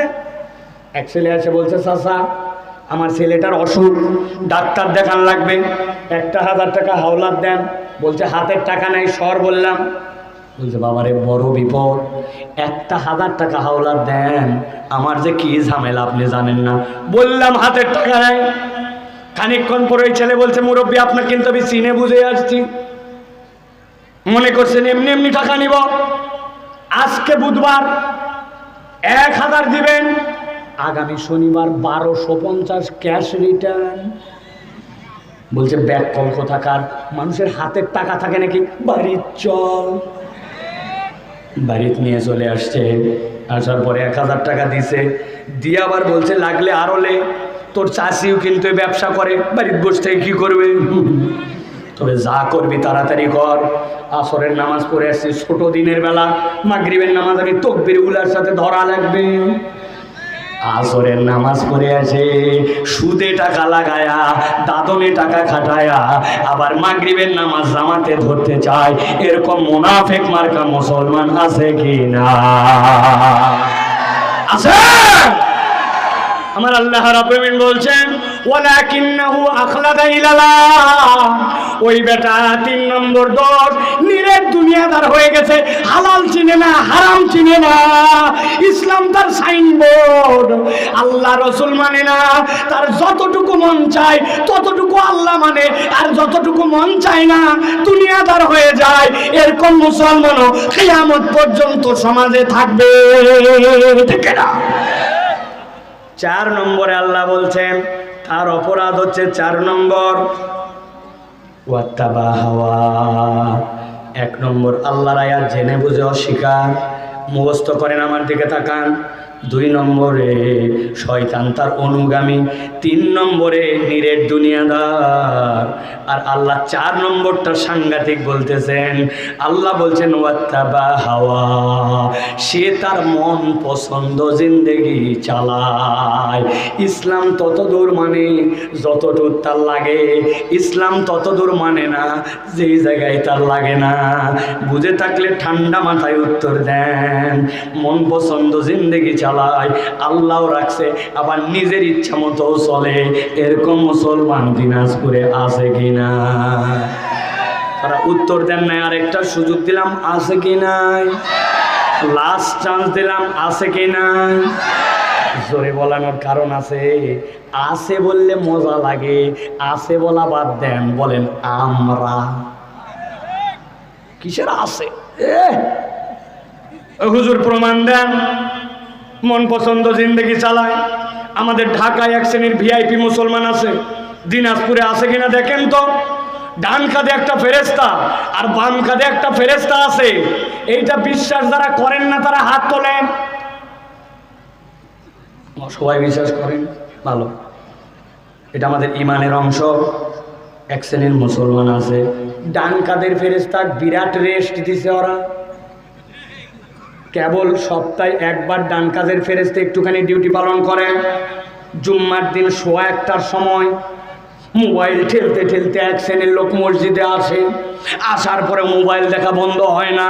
এরপরে পকেটের টুপি বের করে মাথার দেয়, দিয়ে মুয়াজ্জিন যখন খতকামাতিস সালাহ, উনি তখন শিশুর কাটে দৌড় দেয়, 1 জুতা বাইরে, আরেক জুতা মসজিদের বারান্দা। আছে না ভাই?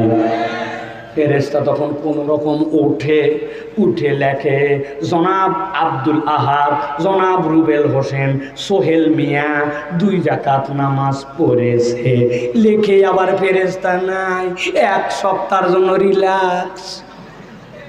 এরকম মুসল্লি এলাকায় আছে ভাই, আবার বলে আছে। তাহলে ভালো করে বোঝেন, জুমার নামাজ আপনি কার ফরজ আইনে পড়লেন, আর আপনি ওয়াক্তের নামাজ কার নির্দেশে বাদ দিলেন। আল্লাহ বলছেন ওয়াত্তাবা হাওয়া, এরা মন পছন্দ জিন্দেগি চালায়। আল্লাহ মানে আবার নিজের মনকেও ইলা বানায়, ঠিক না? অনেক সময় আমি একটা গল্প শোনাই। একটা গল্প মনে পড়ছে, বলবো বলবো ঝামেলা যদি হয় হলে হোক। কুমিল্লার দিকে এক পাগলা ছিল, ওই পাগলার নাম হচ্ছে মুসনা। পাগলার নাম কি? সামনে তো উত্তর না দিলে ওয়াজ করবো না, কিন্তু আমার গলা বসে গেছে, বুঝতেছেন না আপনি? আর সাপোর্ট দেন। পাগলার নাম কি? মুরব্বীরা বলবেন না, খবরদার, আমার ইয়াং শ্রোতা দরকার। পাগলার নাম তেমন কোনো পাগলামি করে না। একটা সমস্যা, দুনিয়ার যত বোতল আছে ওর খালি বোতল কালেকশন করা লাগবে। পুরাতন একটা লুঙ্গি বানাইছে, বান্দায় একদিক গিট দিছে, আরেক দিক লাঠি ঢুকায় দিয়া যা বোতল পায় সব খালি ভরে।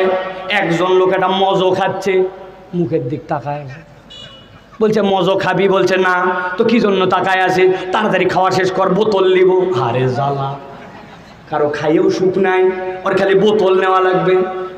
একদিন এলাকার লোকজন মিলে চিন্তা করছে, এত বোতল ওর চাই, ওকে একটা উপায় বলে দেয়।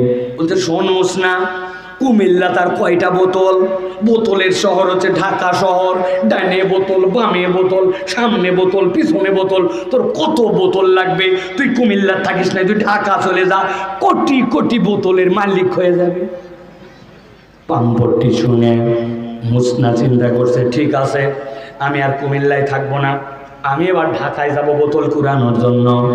একদিন সকালবেলা যা বোতল ছিল সবগুলা পিঠের মধ্যে বাঁধে, লম্বা লাঠিতে, সামনে লুঙ্গি, যা জামা কাপড় ছিল সব নিয়ে কুমিল্লা কোর্ট স্টেশনে সালাম দিয়েছে, আসসালামু আলাইকুম কুমিল্লাবাসী, আমি ঢাকার উদ্দেশ্যে চলে গেলাম, আর দেখা হবে না।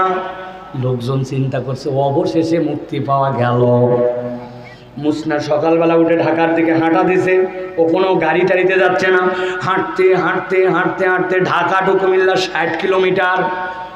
দুপুর যখন হয়েছে, দুপুর হতে হতে ঢাকা কুমিল্লার মধ্যে দাউদকান্দি ব্রিজ, দাউদকান্দি ব্রিজের কাছে উঠে তাকাইছে উপর দিকে, তাকায় দেখে সূর্য হাইলে গেছে, আসরের দিকে ঢাল মারছে। লোকজনকে জিজ্ঞাসা করছে ঢাকা কত দূর? বলছে কেবল অর্ধেক আসছিস। চিন্তা করছে আজকে তো যাই আর পুরা কুলান যাবে না, উপায় কি? সাথে সাথে কাঁধের থেকে নামাইছে ওই বোঝা, হাতের যে লাঠি ছিল লাঠি দিয়ে দাউদকান্দি ব্রিজের গোড়ায় লম্বা লম্বা করে দাগ দিছে।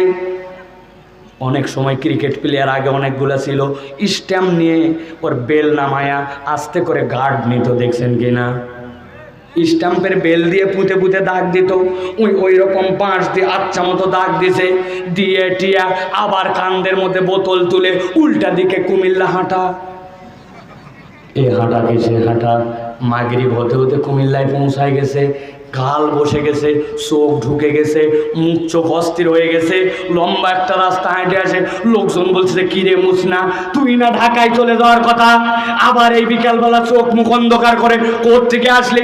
বললে শরীর খারাপ, বেশি কথা বলা যাবে না, আজকের মতো যা করা লাগবে মরদ ওইটা করেই আসছে। লোকজন জিজ্ঞাসা করছে তুই কি এমন করে আসলি, একটু বল ভাই। বলছে শোন, যেতে যেতে অর্ধেক রাস্তা গেছি, যাওয়ার পরে দেখছি সূর্য হাইলে গেছে, সন্ধ্যা হতে হতে আমি ঢাকা ঢুকতে পারবো না, এই জন্য যেই জায়গা পর্যন্ত গেছি ওই জায়গায় দাগ দিয়া ভালো করে চিহ্ন বানায়া মরদ কুমিল্লায় ব্যাক করছে, আগামীকাল ওই জায়গার থেকে ঢাকা যাব। বুঝে থাকলে বলেন। চিহ্ন দিয়া যেই জায়গার থেকে ফেরত গেছে কুমিল্লায়, পরের দিন ওই জায়গার থেকে ঢাকা যাবে।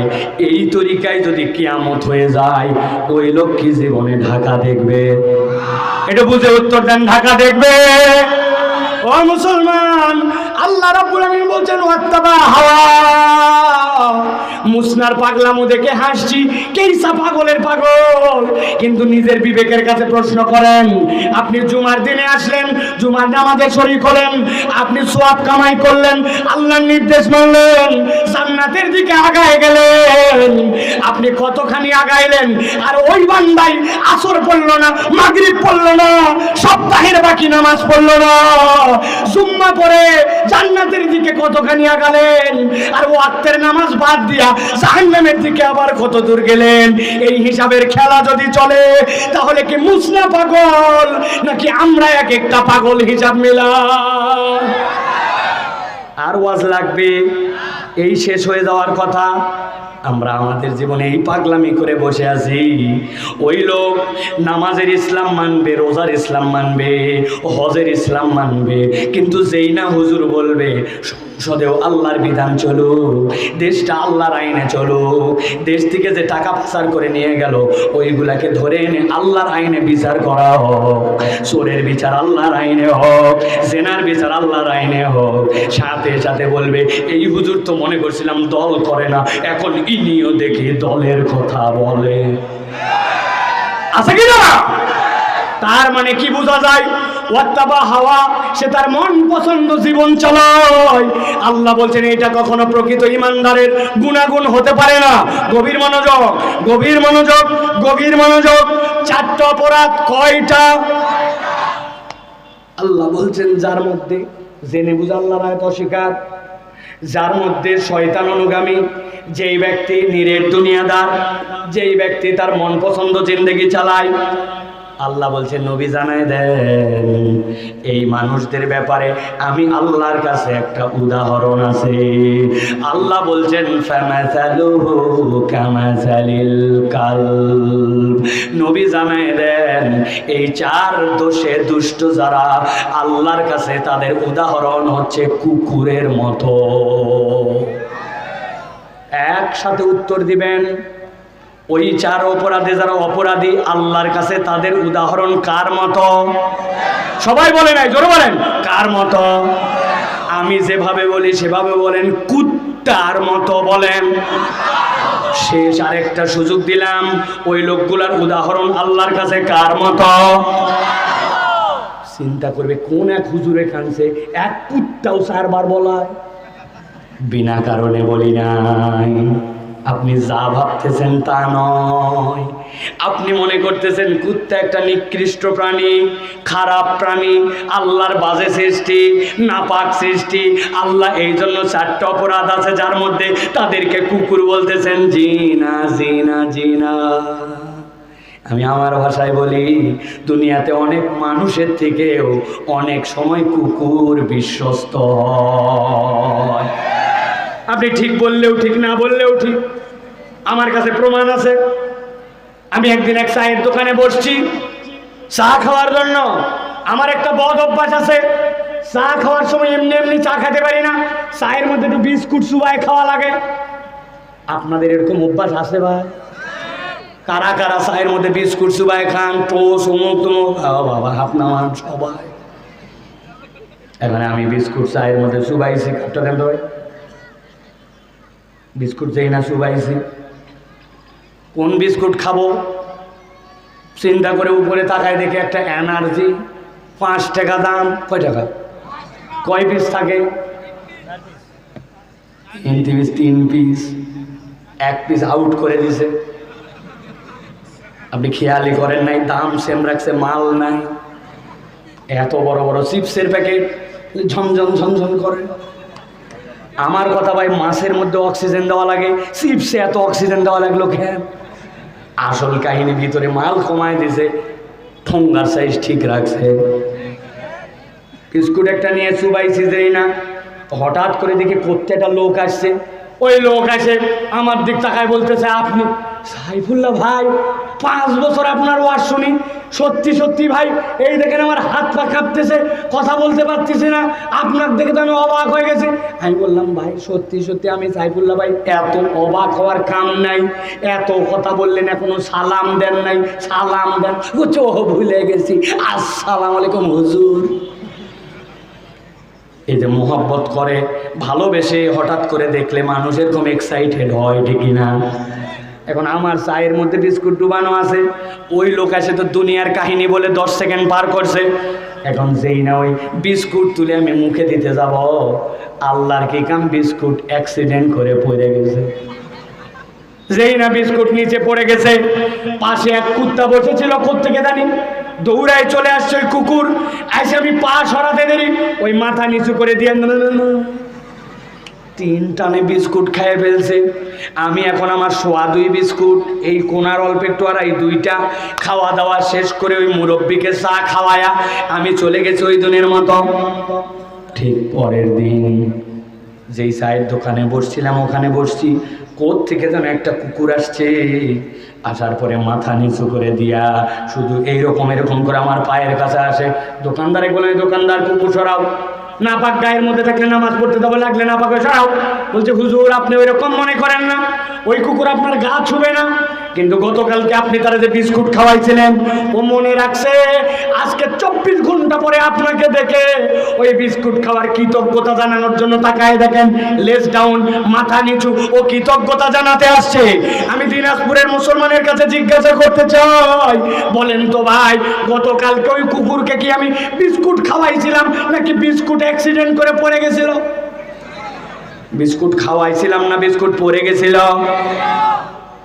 পরিত্যক্ত বিস্কুট খেয়ে 24 ঘন্টা পরে কুকুরও অনেক সময় কৃতজ্ঞতা জানায়।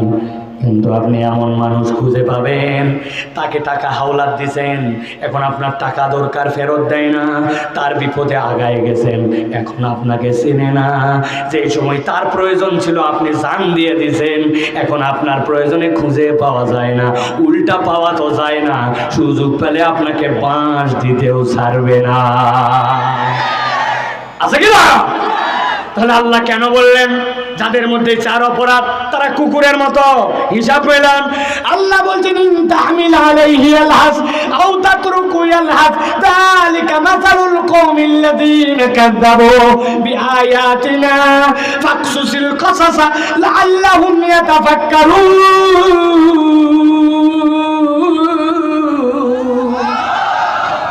আল্লাহ বলছেন, ও আমার হাবিব, কুকুরের উদাহরণ এই জন্য দিয়েছি, কুকুরের পিঠে কেউ বোঝা চাপায় না, কিন্তু যদি চাপায় তাও কুকুরের স্বভাব হাঁপায়, আবার কুকুরকে যদি এমনি ছেড়ে দেন তাও সে হাঁপায়। লাহসুন মানে পিপাসা লাগলে কুকুর যেরকম হাঁপায়, শীতকালেও হাঁপায়, গরমকালেও হাঁপায়, দৌড়ালেও হাঁপায়, না দৌড়ালেও হাঁপায়। কুকুরের চরিত্রটাই হচ্ছে অস্থির, ঠিক কিনা? আল্লাহ বলছেন, তুমি জেনে বুঝে আল্লাহর আয়াত ছেড়ে দিছো, শয়তান তোমার অনুগামী, নিরেট দুনিয়াদার হইছো, হালাল হারাম ছিল নাই, পর্দা করো নাই, পোশাক পরে ঈদের দিনে ঘুরে বেড়াইছো, আর মনে করছো পর্দা যারা করে তারা ব্যাকডেটেড, মুখের দাড়ি রাখো নাই, চিন্তা করছে দাড়ি রাখলে আনস্মার্ট লাগে, ইচ্ছা মতো জীবন চালাইছো, আর আল্লাহর বিধান ইচ্ছা মতো মানছো, ইচ্ছা মতো ছাড়ছো। আল্লাহ বলছেন তোমার জীবনটা দুনিয়া আখিরাতে আল্লাহ কুকুরের মতো অস্থির বানায় দিবেন, দুনিয়াতেও শান্তি হবে না, কবরেও শান্তি হবে না। মিলান মিলান মিলান, হুজুর সহ জীবন মিলান। আমাদের জীবনের সব আছে, স্থিরতা নাই, চাই চাই আরো চাই, চাওয়ার শেষ কথাই জানা নাই। এক ব্যক্তি এই দেশের 57,000 কোটি টাকা পাচার করছে, এক মানুষ সারা জীবনে 5 কোটি টাকা খরচ করতে পারে না। এক ব্যক্তি 57,000 কোটি টাকা চুরি করছে, এইটা কেবলমাত্র কুত্তার জিন্দেগি ছাড়া সম্ভব নয়, ঠিক কিনা? আল্লাহ এই জন্য বলছেন, তোমরা ভাবতে পারো দুনিয়া একটু হয় হুজুরের কম অস্থির, কলে বলে পার করে দিব, কিন্তু একদিন মৃত্যুর গাড়ি লেগে যাবে।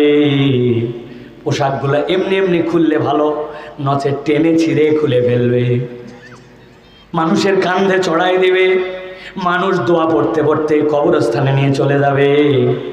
আপনি চাইলেও দাফন, না চাইলেও দাফন, মানুষ তো দোয়া করে আসবে, কিন্তু আমি যে ওই দোয়ার লায়ক হতে পারছি কিনা আল্লাহর কাছে হিসাব মিলানো লাগবে।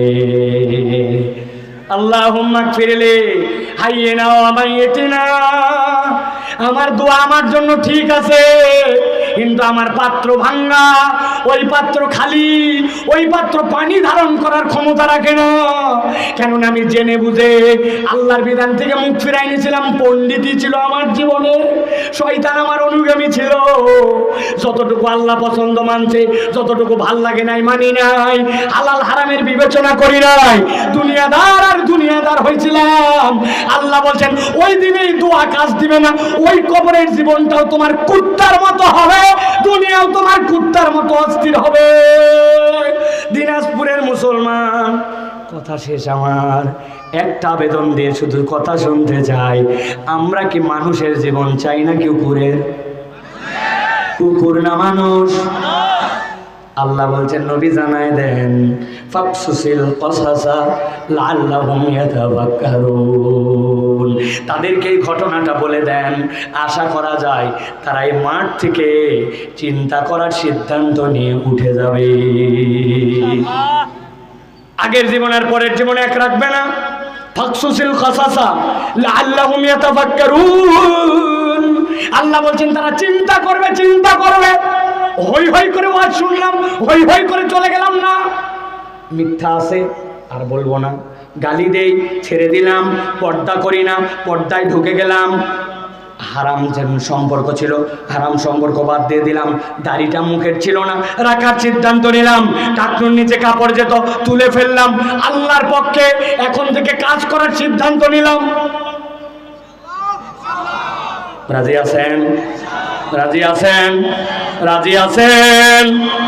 মিথ্যা কথা বলবো, মিথ্যা কথা বলবো, নামাজ বাদ দিব, বাপ মার সাথে বেয়াদবি করব। আল্লাহ আমাদেরকে এই শপথের উপরে থাকার তৌফিক দান করেন। আপনার 2 মিনিট আছে, আর কয় মিনিট? একটা আয়াত বলবো শুধু। আল্লাহ বলছেন মাসালাল কওমুল্লাযীনা কাযাবু বিআয়াতিনা ওয়া আনফুসাহুম কানু ইয়াজলিমুন। তাদেরকে বলে কোনো লাভ নাই যারা আল্লাহর আয়াত অস্বীকার করে। বলা আর না বলা সমান। জিজ্ঞাসা করব শেষ উত্তর আজকের, আমরা কি আল্লাহর আয়াত মান্যকারী না অস্বীকারী? অস্বীকারী না মান্যকারী? যারা যারা মান্যকারী হাত, ডান হাতটা শুধু উঠান, শুধু ডান হাত, বাম হাত উঠাবেন না, শুধু ডান হাত তুলেন। আল্লাহকে দেখাই দেন, আল্লাহ আমরা পারি কম, কিন্তু তোমার কোনো বিধানকে অস্বীকার করি না, ঠিক কিনা? তাহলে আমাদের বুঝে কাজ করুক বা না করুক, ইসলামের পক্ষে থাকা লাগবে। রাজি আছেন? রাজি আছেন? আপনারা কি চান এরকম আয়োজন আরো হোক? চান হোক? মন থেকে বলেন চান হোক? একটা সহযোগিতা করা লাগবে। মনে করছেন হুজুর বোধহয় হাত পকেটে ঢুকে টাকা বাইর করবে। জি না, সেই হুজুর এই হুজুর না। আপনার একটা সহযোগিতা করতে হবে। এইগুলা প্রোগ্রামের কখনো বিরোধিতা করা যাবে না। রাজি আছেন? কোনোভাবে বিরোধিতা করবো না। রাজি আছেন ইনশাআল্লাহ? আর একটু সহযোগিতা করতে হবে। আমার ভাইয়েরা আপনাদের কাছে ব্যাগ নিয়ে যাবে, এই ফাঁকে আমরা একটু দোয়া দরুদ পড়বো। কেউ মাহরুম করতে পারবেন না। 10, 20, 50, 100 যা দেওয়ার নিয়ত করছিলেন, টাকা না থাকলে অপরের থেকে হাওলাত নেন, কিন্তু শরীক হতে হবে। ভাইয়েরা যাও, ভিতরে যাও, সবাই যাও, সবাই বের করেন। এই তরুণ যুবক ছাত্র যারা চেয়ারে বসে আছেন, স্টেজে, ইউটিউবার, মাইকালা, হুজুর, কেউ বাদ যাবে না। সবাই একটু শরীক হবে। দ্রুত যাও, দ্রুত। লোক কোথায় আপনাদের? লোক কই? ওই দেখি না তো, একটা ছেলে দেখি না। ভেতরে যান, ভেতরে যান, সবার কাছে যাবেন। যার কাছে যাবেন না ডাক দিবেন যে বাবা আমার কাছে আয়। পকেটে হাতে বের করেন, টাকা বের করেন, 10, 20 টাকা বের করেন। ছোট বড় মাপ নাই। খুচরা না থাকলে খুচরা নেবেন, কিন্তু শরীক হতে হবে সকলকে। পারবেন না ইনশাআল্লাহ? কারা কারা 100 টাকা দিচ্ছেন একটু হাত তোলেন তো। কারা কারা 100 টাকা দিচ্ছেন একটু দেখি। আল্লাহ তাদের জন্য স্পেশাল দোয়া করো। মাশাআল্লাহ, মাশাআল্লাহ, মাশাআল্লাহ। 100 টাকা করে দিচ্ছে আমার ভাইরা। এরকম 100টা মানুষ হলেই তো কাজ হয়ে যায়। আল্লাহ কবুল করুক, আল্লাহ বরকত দেখ। না দিয়ে উঠবেন না। দূরে বাড়ি হলে চলে যাবেন। রাত বেশি করে ফেলেছি, আন্তরিকভাবে ক্ষমা করবেন। 11টায় মাহফিল শেষ করার কথা, সে জায়গায় বাজছে 12:15। কিন্তু আপনারা সুন্দরভাবে বসেছিলেন। আল্লাহ আপনাদের আশা বসা কবুল করেন। সকলের কাছে যাও, আল্লাহ শরীক করেন, আল্লাহ কবুল করেন। আল্লাহ আমিন। এগুলো প্রশ্ন উত্তর দেওয়া যাবে না? হ্যাঁ, বলা হয়েছে আলহামদুলিল্লাহ, মোটামুটি বলা হয়েছে। ফিলিস্তিন আমার আগের কথা বলছে ভাইয়েরা। ইনশাল্লাহ আগামী 12 তারিখ ঢাকাতে বাংলাদেশের সকল আলেম ওলামার ডাকে মার্চ টু গাজা অনুষ্ঠিত হবে। আগামী 12 এপ্রিল, আগামী শনিবার, মিজানুর রহমান আজহারি, শেখ আহমদুল্লাহ, আল্লামা মামুনুল হক, রেজাউল করিম আবরার, আব্দুল্লাহ বিন আব্দুর রাজ্জাক, আমার দেশের সম্পাদক মাহমুদুল হাসান, বাংলাদেশের ক্রিকেটার মাহমুদুল্লাহ, মুশফিকুর রহিম, বাংলাদেশের আইমান সাদিক, যত ধরনের যত ঘরানার মানুষ আছে সবাই এক হবে। আমরা বাংলাদেশের ইতিহাসে 1 কোটি মানুষের জমায়েত করে আমরা গাজাবাসীকে সমর্থন দিয়ে বিশ্ববাসীকে জানাই দিতে চাই, আমরা ফিলিস্তিনে যুদ্ধ করার জন্য যেতে পারছি না, কিন্তু বাংলার মানুষের হৃদয় ফিলিস্তিনের সাথে লেগে আছে, ঠিক কিনা? সাথে আপনাদেরকে শপথ নিতে হবে, কোকা কোলার নাম ধোকা খোলা, কোকা কোলা খাবো না। রাজি আছেন আপনারা? ইউনিলিভারের পণ্য ব্যবহার করব না, আমরা কোন রকম লাক্স সাবান, ক্লোজ আপ এইগুলো আমরা ব্যবহার করব না, সার্ফ এক্সেল ব্যবহার করব না। রাজি আছেন আপনারা? হাত তুলে সমর্থন জানান। কোকা কোলার নাম ধোকা কোলা। কি কোলা? যেই বেটা কোকা কোলা খায় ও গাজার মুসলমানদেরকে হত্যার জন্য সহযোগিতা করে, ঠিক কিনা? অতএব ইসরায়েলি পণ্য, আমেরিকান পণ্য আমরা বর্জন করব ইনশাআল্লাহ। আল্লাহ আমাদেরকে কবুল করুক, আল্লাহুম্মা আমিন। আগামী 10 এপ্রিল বৃহস্পতিবার এসএসসি পরীক্ষা। আমার পরীক্ষার্থী ভাই বোন সকলের জন্য আমরা দোয়া করি, আল্লাহ তাদেরকে কবুল